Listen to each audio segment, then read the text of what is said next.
La familia Rothschild, banquera de la corona británica, desde hace 200 años es propietaria de la revista inglesa The Economist, que recientemente cargó con dureza contra el presidente de El Salvador, Nayib Bukele, a quien consideró un mandatario autócrata, antidemocrático y que no respeta las libertades de las personas. Así, dichas descalificaciones vienen de quien en los últimos 2 siglos ha propiciado ocupaciones bélicas, conflagraciones y, en suma, el colonialismo, sacando tajada de este. Por tanto, su opinión debe analizarse. ¿Qué quiere en realidad decir la punta de lanza de la élite globalista al abalanzarse contra el presidente Bukele? Los detalles a continuación.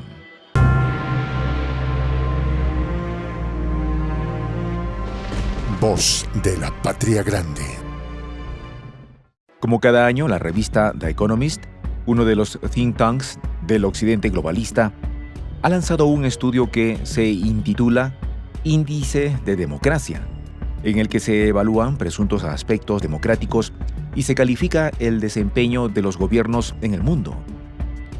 De acuerdo a la publicación, El Salvador de Bukele obtuvo un 5 de calificación en 2022. Asimismo, a nivel mundial, la nación centroamericana aparece como la número 93 de 167 analizadas, mientras que entre los 24 países comparados en América, el de San Salvador aparece en el número 18.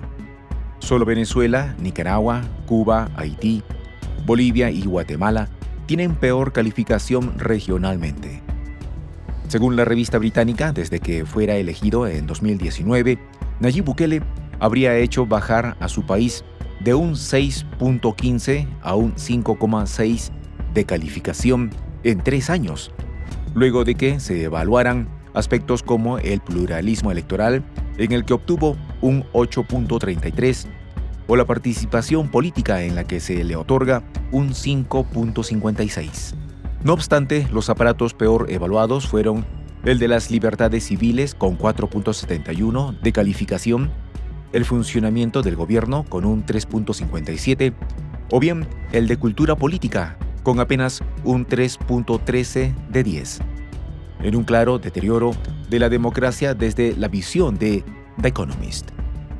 A pesar de estos datos, el tanque pensante de los Rothschild considera que El Salvador no es un régimen autoritario como Nicaragua, ni una democracia defectuosa como Panamá, sino uno híbrido, a mitad del autoritarismo y de la democracia plena, lo que son solo palabras.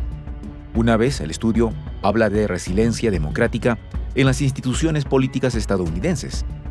El Reino Unido, encargado del ranking, se sitúa en el lugar 18 a nivel mundial, mientras que la potencia del norte, promotora junto a los británicos de la coyuntura actual en Europa y de los paraísos fiscales offshore en que se lava dinero, está en el número 30, mientras que Ucrania se ubica en el sitio 87, por delante de México en el puesto 89 y El Salvador en el 93.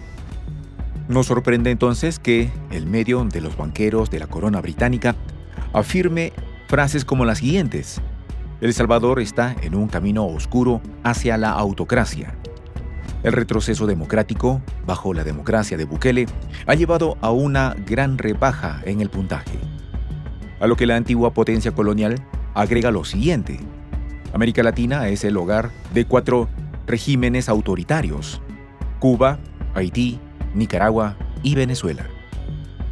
Existe el riesgo de que crezca la lista de autocracias en la región, ya que varios países están experimentando un proceso de retroceso democrático.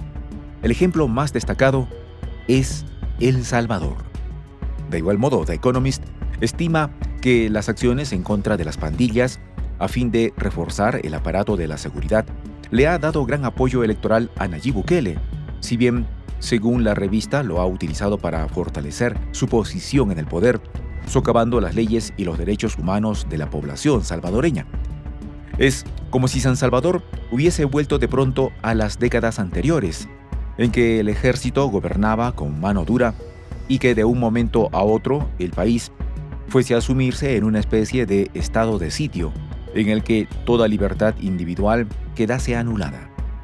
Pero ante el gran flujo del capital que se ha movido desde algunos estados del sur de la potencia del norte hasta las playas de El Salvador y su propia ciudad capital, cabe preguntarse si los salvadoreños están en tan malas condiciones como las potencias occidentales lo quieren hacer creer. Al menos, parecería que tal es el mensaje que ante el resto del orbe trata de enviar el medio de los Rothschild con respecto a El Salvador. Mientras que al gobierno de la City de Londres, organizador de paraísos fiscales y célebres casos como los Panama Papers o los Pandora Papers, los ubica en el sitio 18 de los países más democráticos del mundo. ¿Qué relevancia puede entonces tener un estudio como el Índice de Democracia de los Rothschild? ¿Qué significa el término democracia en la boca de los miembros de la corona británica, creadora de colonialismo en Asia, África, Oceanía y América por varios siglos? Ante todo, tales estudios y rankings no deben ser pasados por alto, si bien hay que saber cómo leerlos, tal como el analista geopolítico Alfredo Jalife Rahmé expresa, pues para el mexicano sería un error desechar sin conocer las opiniones de quienes propugnan el globalismo. Lo que el investigador mexicano quiere decir es que si The Economist dice una cosa, entonces hay que entender lo contrario de lo que escribe, o bien comprender cuáles son sus motivos y qué intereses tiene la Biblia de cabecera de la globalización en señalar a un gobierno en específico. En el pasado, la revista globalista de la monarquía neoliberal británica ha hecho llamados para derrocar al presidente mexicano Andrés Manuel López Obrador, al considerarlo un personaje autoritario al que denominaba un falso mesías. Por ello, no es de extrañar que cuando la potencia del norte busca un cambio de régimen en algún gobierno que no se alinea con sus directrices, uno de sus primeros movimientos sea utilizar el medio de los Rothschild para denostar su imagen pública, como ahora ocurre con Bukele. El semanario británico, muy dado a utilizar el mismo lenguaje en el caso de supuestos países antidemocráticos, hace gala de palabras como populismo, nacionalismo, proteccionismo, autoritarismo, corrupción o declive de la democracia para señalar lo que no les gusta. Con todo, como Alfredo Jalife consigna este 2020, inclusive los círculos atlantistas de la OTAN y de las potencias occidentales se han dado cuenta de que el mundo ha girado y de que la globalización financierista, tal como se la conocía, ha llegado a su fin.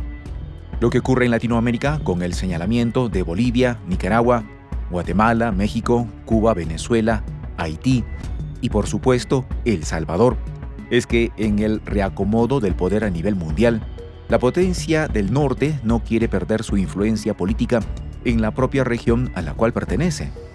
No sería extraño, por ende, que en los próximos meses lo que queda de la OTAN y del proyecto globalista continúen con sus intentos de cambio de régimen y creación de conflictos políticos en las naciones de la patria grande, tal como ha sucedido en Perú, Bolivia y Brasil a últimas fechas. No obstante, se trata de una estrategia operativa que se ha movido una y otra vez aplicada no solo en Latinoamérica. En 2022, el presidente pakistaní Imran Khan fue depuesto con un golpe de estado suave, luego de que se le instruyera un proceso judicial, precisamente cuando el oso ruso y el dragón chino se habían hecho aliados de Pakistán para la nueva ruta de la seda. En Occidente se emplea mucho la palabra democracia, pero apenas hay que negociar por gas o petróleo con países como Arabia Saudita, Qatar, Emiratos Árabes Unidos, Irán o Venezuela, a los que se considera regímenes autoritarios, y dicha palabra desaparece. La pregunta en el caso de El Salvador y Nayib Bukele sería: ¿por qué el presidente salvadoreño le resulta tan incómodo a la élite globalista? ¿Qué pretende obtener la potencia del norte en la región? ¿Qué tiene San Salvador que el país de las barras y las estrellas ansíe quitar de en medio? Esta y otras cuestiones son las que deben reflexionarse. Soy el J, Juan José del Castillo, director del canal Prensa Alternativa. Si quieres ser parte de la comunidad de la Patria Grande, suscríbete a nuestro canal. Si es que quieres que te lleguen las notificaciones cada vez que subimos un video, activa la campanita. Si quieres apoyar a nuestro canal económicamente, puedes hacerlo a través de PayPal. El enlace está en la descripción del video. A nombre del equipo de Prensa Alternativa, me despido con esta expresión en el quechua milenario, Tupananchis Kama, cuya traducción es hasta volvernos a encontrar.